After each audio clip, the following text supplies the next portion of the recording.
ზღვა, აუზი და შესაძლო ინფექციები. ზაფხულში გინეკოლოგთან ვიზიტის ყველაზე ხშირი მიზეზი სწორედ ვაგინალური ინფექციებია.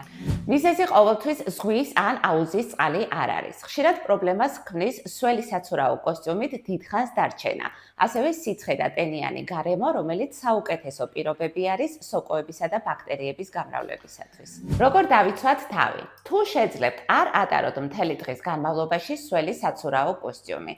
არ გაიზიაროთ სხვისი პირსახოცი და ნუ გამოიყენებთ ინტიმური ზონისათვის აგრესიულ ინტიმ გელებს. თუ მენსტრუაცია გაქვთ, ზღვაში შესვლა შეგიძლიათ. გამოიყენეთ მენსტრუალური ჭიქა ან ტამპონი, მხოლოდ დაიმახსოვრეთ ისინი, რაც შეიძლება სწრაფად გამოიცვალეთ. თუ ორსულად ხართ, ზღვა უმეტეს შემთხვევაში უსაფრთხოა, თუ ორსულობა ფიზიოლოგიურად მიმდინარეობს.